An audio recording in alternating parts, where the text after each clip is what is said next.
Tem um momento na carreira que precisamos dar um passo além. É hora de fazer uma pós-graduação. Só que muitas vezes o custo pesa no bolso, inviabilizando tudo. Com a pós-graduação do Senac, você não tem esse problema. Cursos com até 50% de desconto e muito mais tempo para pagar. TCC opcional, modelo flexível com aulas presenciais e online e alguns cursos com apenas 12 meses de duração. Não tem mais desculpa, hein? Saiba mais em sp.senac.br/pós-graduação. How would you like a 15% discount to my daily email, the stack of stuff, the show notes, discounts to the conference, all of that? All you need to do is text the word show to 33777. You'll get the annual subscription with a 15% discount to my daily email. You'll get the stack of stuff, the links to the show notes, discounts to the conference, and so much more. All you have to do is text the word show, S-H-O-W, to 33777. Text show to 33777.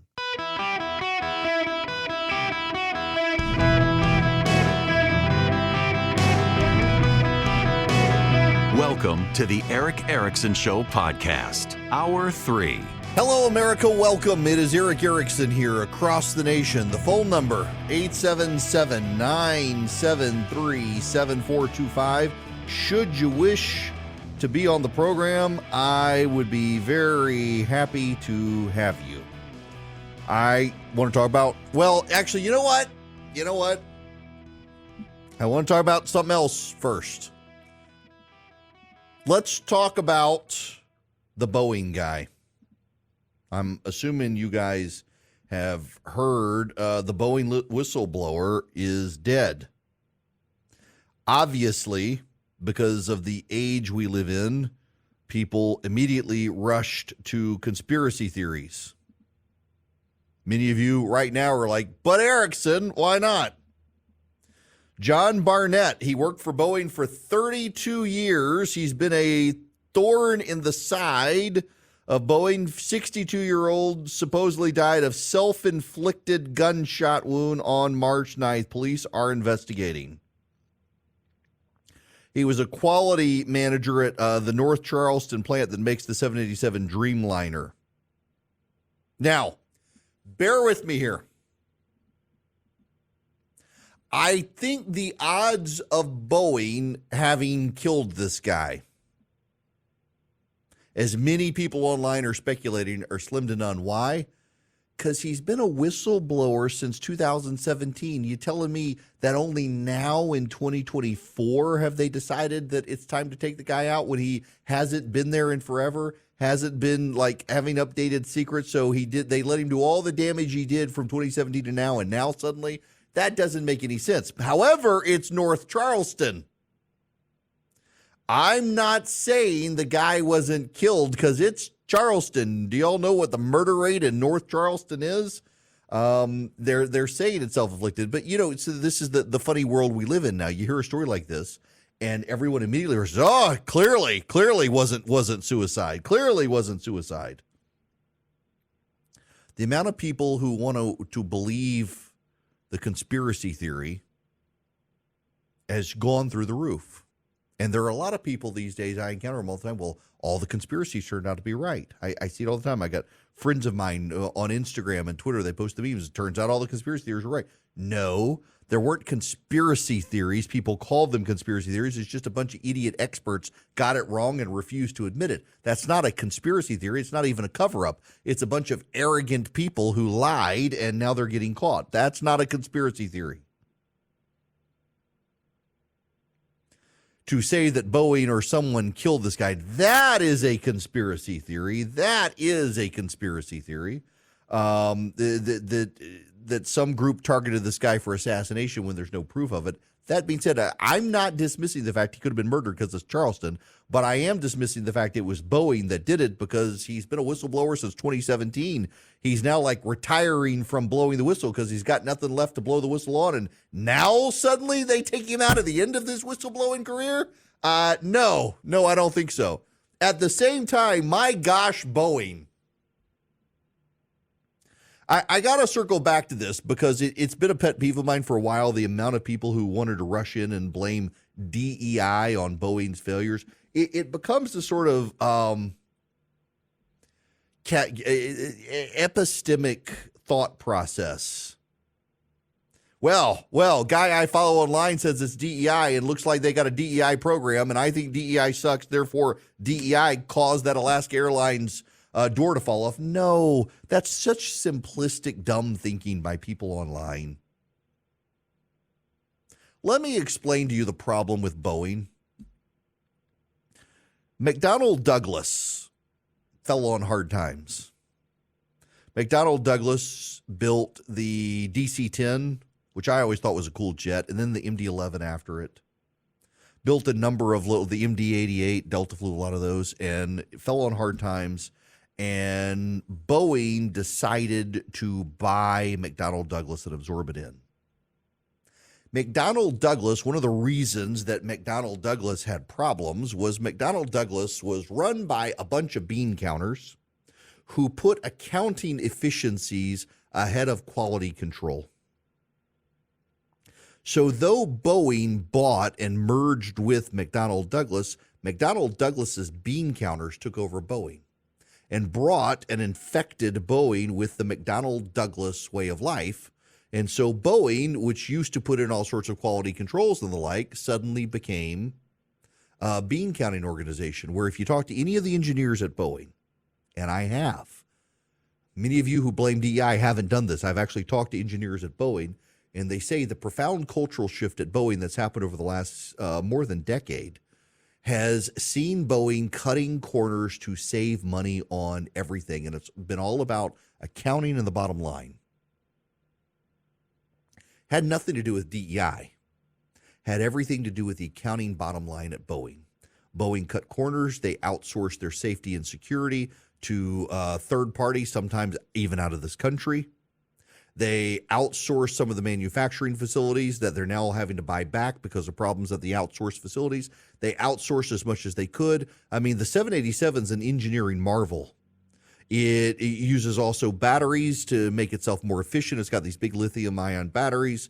They put it all together in Charleston, South Carolina, but the wings and everything, they're all made around the world. Everything's brought together in South Carolina where they piece it together. And it's got some problems. So the whistleblower, Mr. Barnett, uncovered, for example, problems with the oxygen systems on the 787 meant 1 in 4 breathing masks wouldn't work in an emergency. He told the BBC that workers had failed to follow procedures intended to track components through the factory, allowing defective components to go missing. He said in some cases, substandard parts had even been removed from scrap bins and fitted to planes that were being built to prevent delays on the production line. He also claimed that tests on emergency oxygen systems due to be fitted to the 787 showed a failure rate of 25%. Boeing denied his assertions, but a 2017 review by regulators and the FAA upheld some of Barrett's concerns. It established that the location of at least 53 non-conforming parts in the factory were unknown and considered lost, and Boeing was ordered to take remedial action. On the oxygen cylinders issue, the company said in 2017 it identified some oxygen bottles received from its supplier were not deploying properly, but it denied any of them were actually fitted on aircraft. After retiring, he embarked on a long-running legal action against the company, accusing it of denigrating his character and hampering his career because of issues he pointed out. He was actually in Charleston for legal interviews related to the case and gave a formal deposition in which he was questioned by Boeing's lawyer and his own lawyer.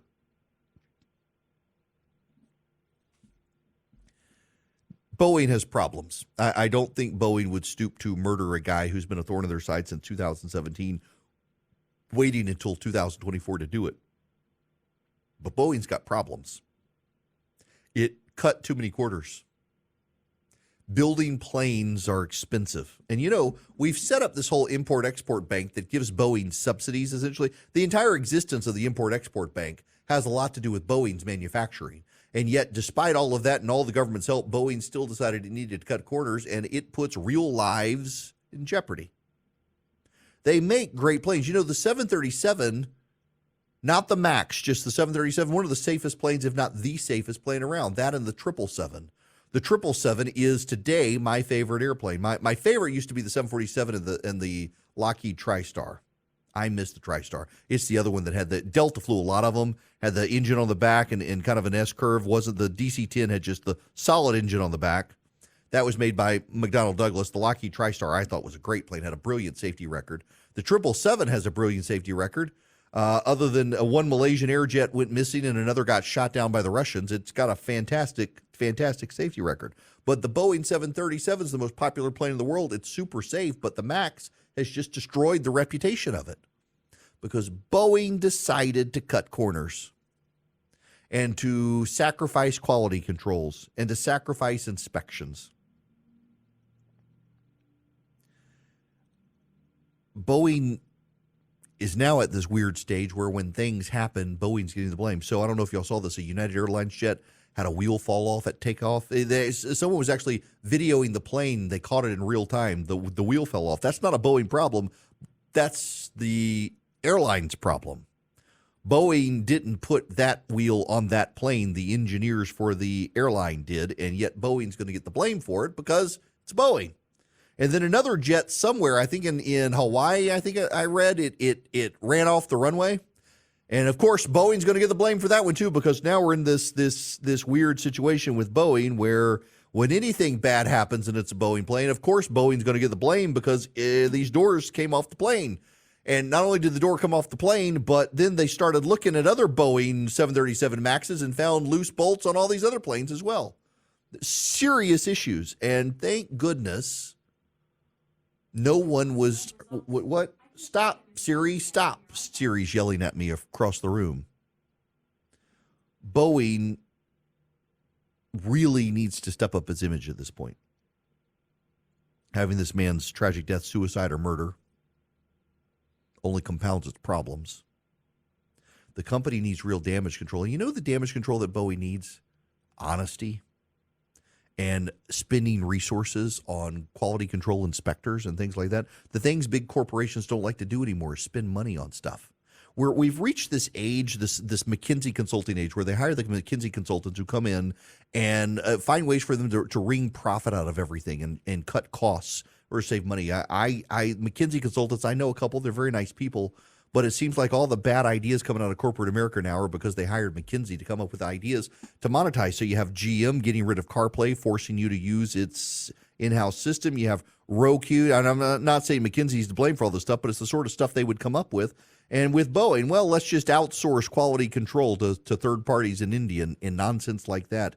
They've got major damage to their reputation. Major damage to their reputation.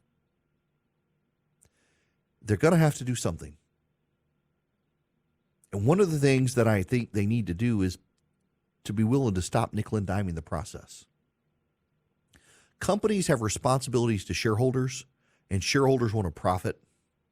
But if your profit and your responsibility to shareholders is coming at the loss of life of people on planes and the loss of trust in your company, that's a real problem. It seems like corporate America has lost their way in the last number of years. They've gone down this weird DEI road where they think as long as they can check the boxes on their diversity, equity, and inclusion, nothing else matters. That's what everybody wants. And no, what people want is to not die when they fly somewhere. And thankfully that hasn't happened with the Boeing jet. But people are, in the last few years in this country, but let's not forget what happened with the 737 MAXs in other countries. And let's not forget, nobody has died from this latest round of problems with Boeing. In fact, we haven't had multiple aviation losses in this country in more than a decade. Flying has gotten very safe in this country. But it's flying. It's a somewhat exotic way to travel that seems unnatural. People are concerned about it. And Boeing, when those concerns get going, has not done what it should do to reassure people that it's a company that has it together. In fact, everything Boeing has done has made it seem less and less a company that has it together and more a company that, by the grace of God alone, people haven't died. Hello, my friends. I hope you're doing well. Do not forget, you too can get tickets to our annual conference. All you have to do is text the word ENGAGE to 33777. Now, what is our annual conference? In August, we try to get all of our listeners from around the country together in person to hear from some of the leading luminaries of the conservative movement. So here's who we're inviting. No, they haven't accepted. Well, a couple of them have accepted, but not all of them. We are going to invite the Speaker of the House, Mike Johnson. My buddy Congressman Chip Roy, we always invite Chip. I want to invite Ted Cruz. That's his election year from Texas. Greg Gianforte, the governor of Montana. Brian Kemp, the governor of Georgia. I want to invite Kim Reynolds, the governor of Iowa, as well. Tom Cotton, Joni Ernst. Who else? Rich McCormick from Georgia. We'll have a number of great people from around the country. I'm going to reach out to the chairman of the RNC as well. It is an election year, presidential election year. We should see if the chairman of the Republican Party will come hang out with us. The format, which I love, is you guys submit questions in advance, and then I have a conversation with the people on stage and weave your questions into the conversation. So there's no filibustering, there's no speechifying. It's a come sit with me, have a conversation, answer the questions from people around the country who are conservatives, and it should be a great time. It'll be August 8th through the 11th in Atlanta, Georgia. 8th through the 11th in Atlanta, Georgia. You get a hotel discount there at the Grand Hyatt in Buckhead. All you have to do is text the word ENGAGE to 33777, and I will send you back a link so you can get a ticket to the gathering that happens in August. I'm really excited about this year's conference, and it'll come between the Republican and the Democratic conventions as well. So it'll be a fun time, a lot of media exposure as well. The phone number here, 877-973-7425. When we come back, I will take calls. Just be patient. We also are going to have to talk about crime. You know, most cities are seeing a decline in crime, except for one notable exception. Washington, D.C., a 35% increase in homicide, even as there's been a 39% increase in violent crime overall, and a massive decline elsewhere. National homicide rate dropped 15%, but in Washington it has spiked 35%, with overall violent crime up 39%. In Pittsburgh, it sounds like they're having a purge. In Pittsburgh, they've decided to get rid of the police at night. There will be no police in police precincts, and they'll be down to like 20 to 30 total police officers working overnight in Pittsburgh, and they're no longer going to respond to burglary alarms or theft calls or anything like that in the middle of the night. Absolutely insane. It is totally the purge coming to Pittsburgh thanks to progressive policies. We'll get into all of that when we come back and take your phone calls, 877-973-7425. Breaking news, Congressman Ken Buck, a Colorado Republican, is resigning a week from Friday, he says. March 22nd, he will resign. He has been more and more on the outs with members of his own conference, and, well, that'll take the Republican majority down to basically a one-seat majority. They will have some replacements coming in, so they'll get back up to like a 2-3 seat majority here soon, but makes it hard to get anything done. Now, phone number 877-973-7425. Ron's been waiting from Stroud, Oklahoma. Welcome to the show, Ron. How you doing? Good. How are you? Doing good. What's going on? Oh, I just wanted to call on the Boeing topic and say that I've worked with their engineers and can certainly attest to the comment you had about the corner cutting. You know, problem comes up and they kind of address it, but not all the way through, and don't necessarily fully resolve things like you would think they would as an aviation company. Yeah, that's real reassuring. Isn't it? Gosh, yeah. So it does seem every engineer that I've talked to at Boeing, and I know several, and several have reached out because I'm out on the West Coast and where they've got some of their facilities, and they've reached out and they said it's constant accounting concerns and bean counter concerns, and at the sacrifice of quality control in their minds. Absolutely.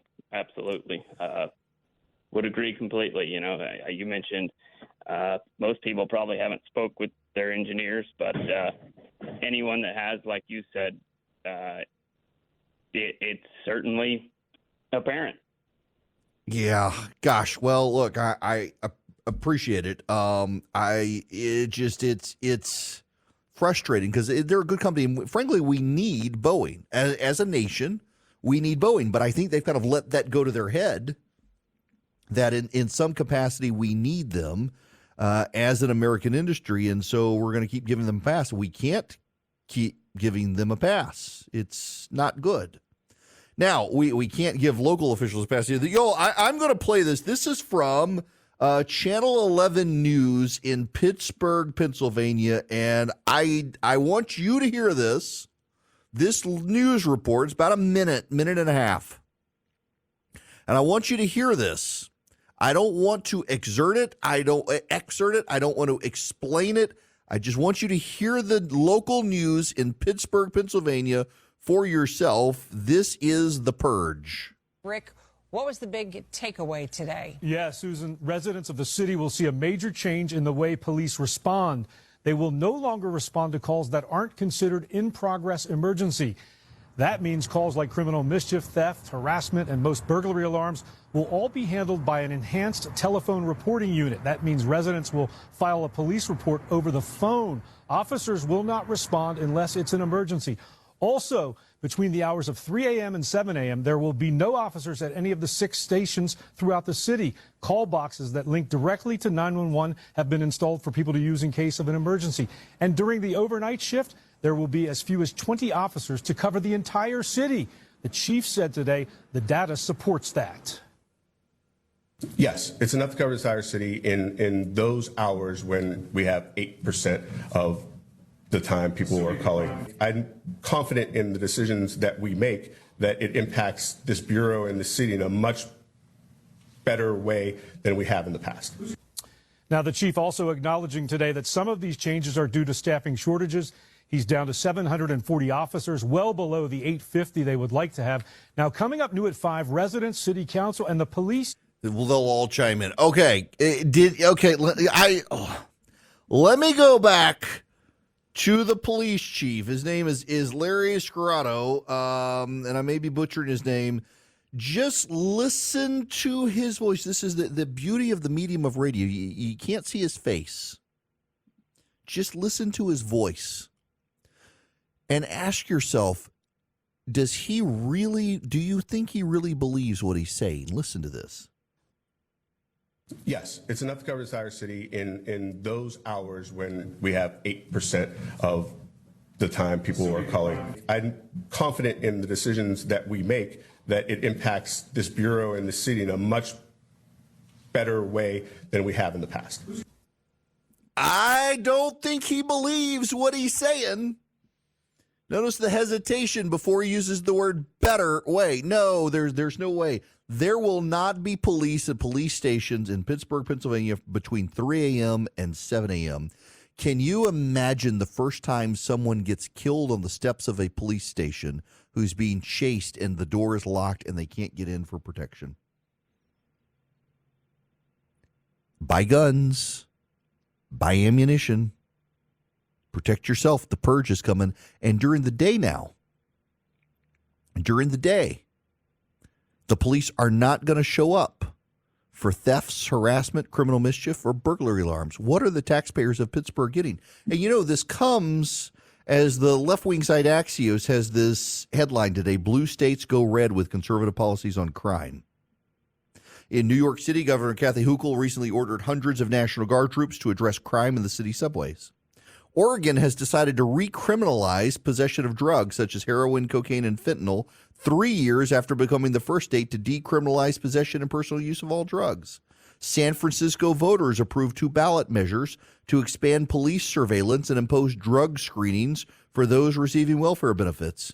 Washington, D.C. is even reversing its crime policies and adding new penalties for thefts and gun crimes. And New Mexico's governor has one of the highest rates of killings by police is New Mexico, and the governor is threatening to call a special legislative session for more anti-crime measures.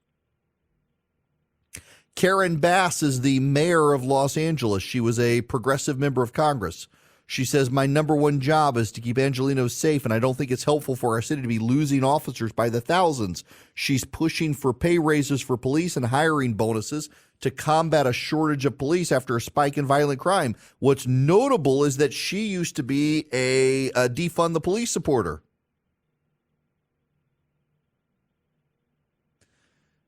Now, here's where the media screws up. And of course, the left-wing Axios would go to this.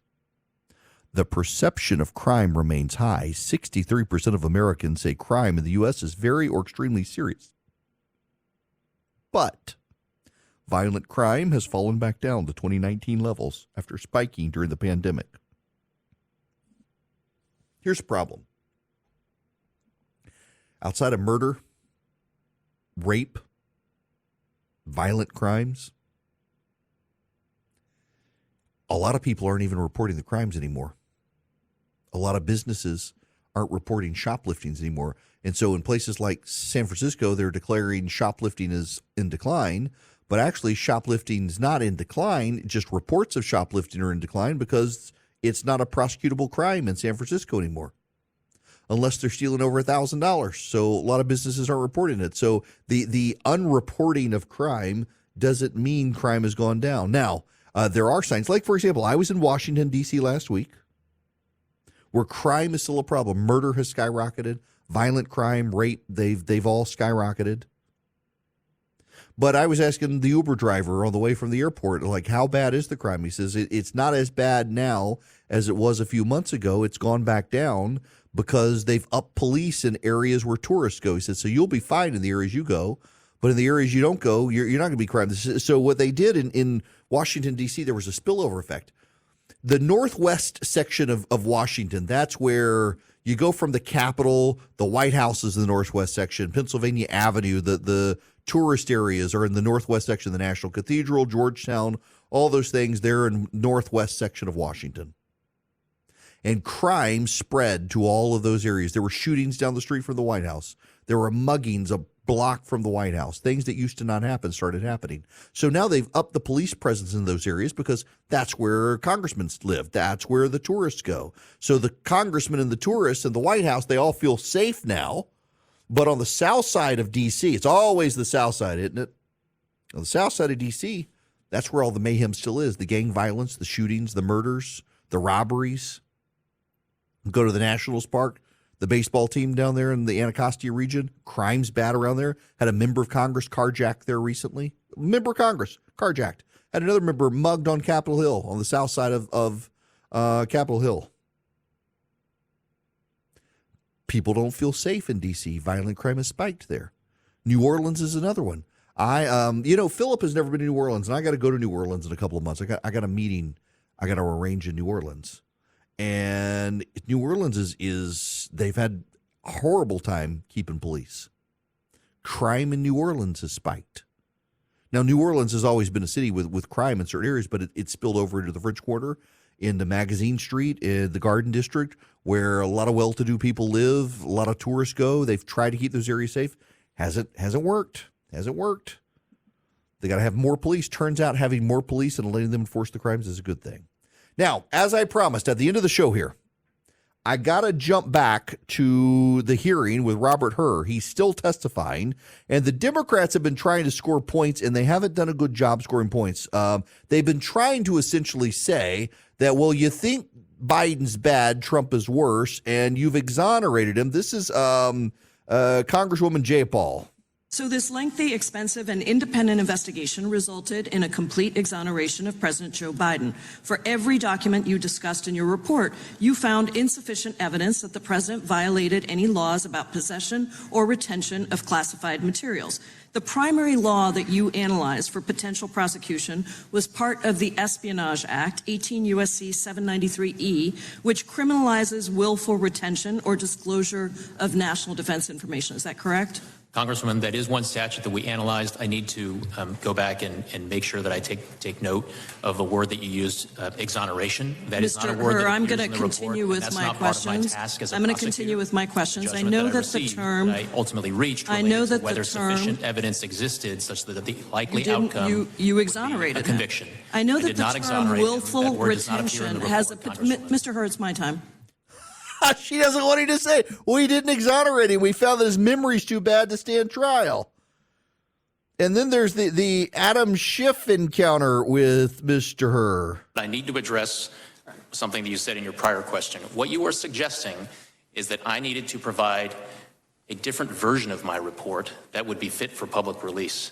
That is nowhere in the rules. I was to prepare a confidential report that was comprehensive and thorough of an What is in the rules, Mr. Hur, what is in the rules is you don't gratuitously do things to prejudice the subject of an investigation when you're declining to prosecute. You don't gratuitously add language that you know will be useful in a political campaign. You were not born yesterday. You understood exactly what you were doing. It was a choice. You certainly didn't have to include that language. You could have said vis-a-vis the documents that were found at the university, the president did not recall. There is nothing more common. You know this. I know this. There is nothing more common with a witness of any age when asked about events that are years old to say, I do not recall. Indeed, they're instructed by their attorney to do that if they have any question about it. You understood that. You made a choice. That was a political choice. It was the wrong choice. Mr. Chairman, I yield back. Gentleman yields back. Gentleman from Arizona, did special counsel wish to respond to that final question? Yes, Congressman, what you are suggesting is that I shape, sanitize, omit portions of my reasoning and explanation to the Attorney General for political reasons. No, I suggest that you not shape your report for political reasons, which is what you did. That did not happen, Congressman. That did not happen. The Democrats are doing their best to defend Biden here. It just doesn't work because we've now got the transcript. Biden literally couldn't remember which year his son died. And he was trying to excuse his memory lapses and behaviors because of his son's illness, and yet those behaviors came years after his son's death. That doesn't make Biden look good no matter what the Democrats do. What also doesn't make Joe Biden look good is Bidenomics, and I think they know it now that they've dropped the phrase after wrapping him in the phrase, and Americans for Prosperity went out and bought the domain. I still can't believe that the Democrats did not buy Bidenomics.com, even to keep it off the market. They didn't have to build a website with it. But instead, they chose not to do it. And now Americans for Prosperity has bought Bidenomics.com. You can go to Bidenomics.com. I'll do it for you right now. Bidenomics.com. And you see, Bidenomics is bad economics. If you ask Americans what they think about the U.S. economy, they'll tell you things aren't good. Americans are stressed about the family budget. They worry about falling behind financially. They feel like they've worked so hard to earn, and it could be gone at an instant. But if you ask President Biden, he says the economy couldn't be better. Here are the facts. And they take Joe Biden's quotes about the economy and they put up the reality. This is a great website for you to teach your friends and family why Bidenomics is bad and why Joe Biden's not being truthful about the economy. Bidenomics.com is the website, Bidenomics.com. It's brought to you by Americans for Prosperity, who had the foresight and genius to go out and buy the website when the Democrats didn't buy up that domain. Just another example of political malpractice by the Democrats, which was capitalized on by the great capitalists at Americans for Prosperity. You can go check it out at Bidenomics.com. Well, for those of you listening in Georgia, there is some breaking news. Governor Brian Kemp has told Greg Bluestein of the Atlanta Journal that he intends to sign his school choice measure at the end of this legislative session, saying there are no more next years. It's my hope we'll get this done this year. And yes, we'll be aggressively pushing for that. The governor of the state of Georgia coming out in favor of school choice in the state of Georgia. You know what's so crazy here is that this school choice program is considered the weakest of all the ones drafted nationally. It will not affect that many kids in the state of Georgia, mostly in urban areas. In fact, overwhelmingly in urban areas, something like 98, 99% of the kids who would benefit from it would be in urban areas. And yet it's rural Republican legislators in Georgia who are blocking the legislation. And they're blocking it because the school districts in their counties are the largest employers, and the school superintendents are badgering them and threatening to fine people to run against them if they don't support it, among other things. And it doesn't even affect those counties. But the public school district superintendents see the writing on the wall. If this is successful, it could spread statewide, and so they're trying to kill it by pressuring these rural Republicans. So in Georgia, like in Texas, it is rural Republicans who are blocking the school choice measures. In Texas, they all got primaried. In Georgia, qualifying is going to wrap up, it looks like, before they put this to a vote. And there won't be challengers for these guys, which maybe they'll take advantage of. But the governor in Georgia is throwing his weight behind the school choice measure, saying he intends to push to get it done. I hope the members of the state legislature in Georgia actually do side with the governor and do advance school choice. Americans for Prosperity, one of my advertisers, they're running billboards all over the state in those counties, letting local Republicans know their representatives are opposed to it. And in fact, it's the Republicans in Georgia who are pressuring their local representatives. Even in some of these rural counties, got a lot of Republicans who intuitively understand school choice is a great thing. And actually, the states that have passed school choice have become more Republican. Black and Hispanic voters in states where there's school choice tend to vote Republican more often. Why? Because Democrats campaign against it, and they realize their kids will be pulled out of the private schools they're in and put back in public schools, and they don't want that. So they start voting Republican. It's a huge way to build a Republican Party. And so in places like Florida is probably the best example, Black and Hispanic parents have trended GOP on the issue of school choice. So you bring it to Georgia, a state that's become allegedly a purple state, and you got this great opportunity to move the state to the right with non-white voters. So good for Governor Kemp in Georgia, standing up strong for school choice. And Greg Abbott in Texas has as well primaried a bunch of Republicans. 74% of the Republicans that got primaried on school choice lost or went into a runoff. This is a winning issue for the GOP and a losing issue for Republicans who oppose it. Learn the right lesson, people.